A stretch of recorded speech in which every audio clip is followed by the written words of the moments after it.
Yun, no? Napakaganda ng kulay, di ba?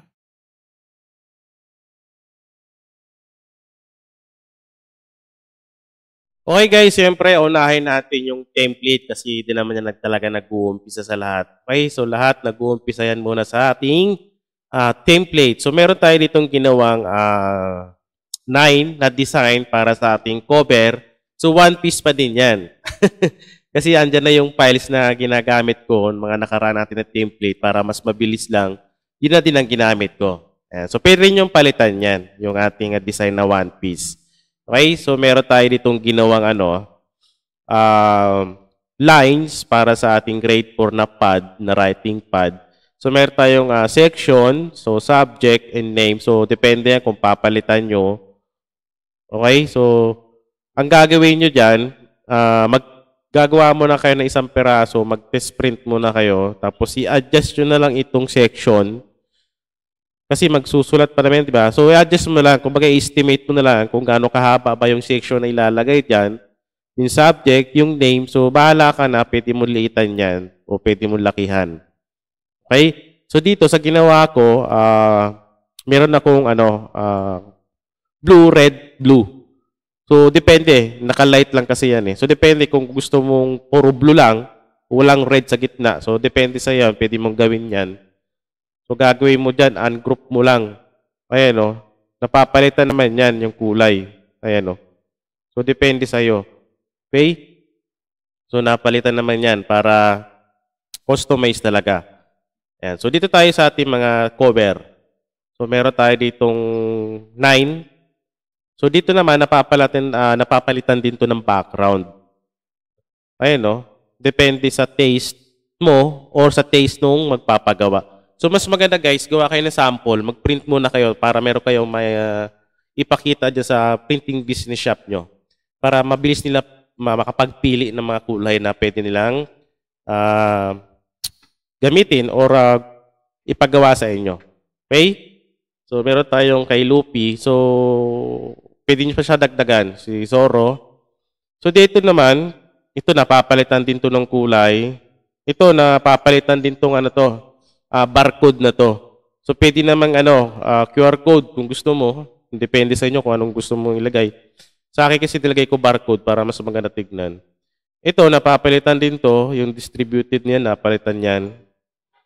So, ito yung size talaga niyan guys. Yung 148 mm by 200 mm.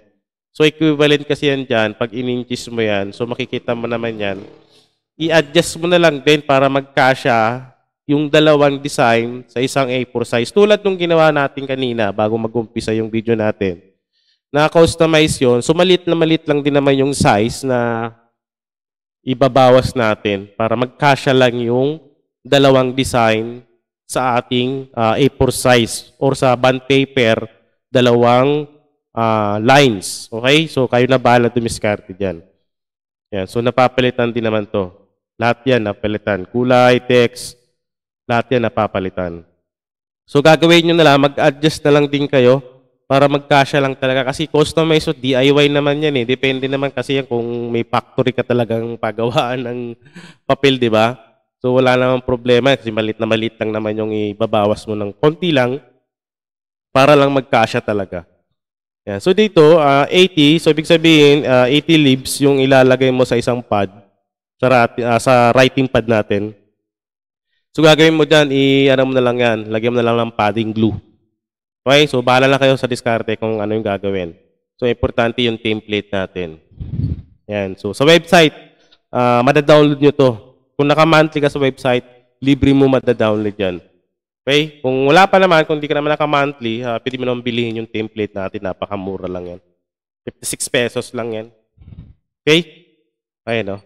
Diba? So, bahala na kayo dyan guys kung ano pa yung mga babaguhin nyo sa ating template para sa ating writing pad grade 4 cover with lines. Okay guys, so same process tayo. Ayan, so ang gamit ko ay L3210 pigment ink Kuyi.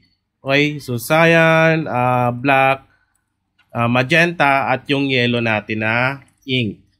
Ayan, so meron tayo ditong sample na gagawin. So napakaganda nito guys. Customize ito. Yung size niya ay meron siyang diferensya pero maliit lang naman para ma-customize natin at magkasya yung 2 peraso sa A4 size na photo paper. Okay, para sa ating writing pad na cover na gagawin. Yan. So pinagkasya ko yung dalawa sa isang photo paper na A4 size at kasya naman siya. So maliit lang din naman yung i-adjust natin. So customize naman yan kaya wala naman problema. Okay? Yan. So hintay lang natin siyang matapos. So napakaganda nito guys. Kompleto na yan. Mayroon ka ng cover at meron na ring writing pad na lines. So customize nyo na lang din yung writing pad natin na lines. Depende sa inyo guys kung babaguhin nyo pa. Okay, so Canva template naman yan at nababago yan. Yan, so meron tayo ditong writing pad. So napakaganda ng ating writing pad. Oh. So buhay na buhay ang kulay natin guys. Ayan, oh. Diba? So, ang ganda. Yun, oh. Napakaganda ng kulay, di ba? Buhay na buhay siya, oh. So ikakat mo na lang din niya sa gitna. So meron namang white lines. So susundan mo na lang yan. So napakadali lang yan. Tapos lagyan mo na lang ng padding glue.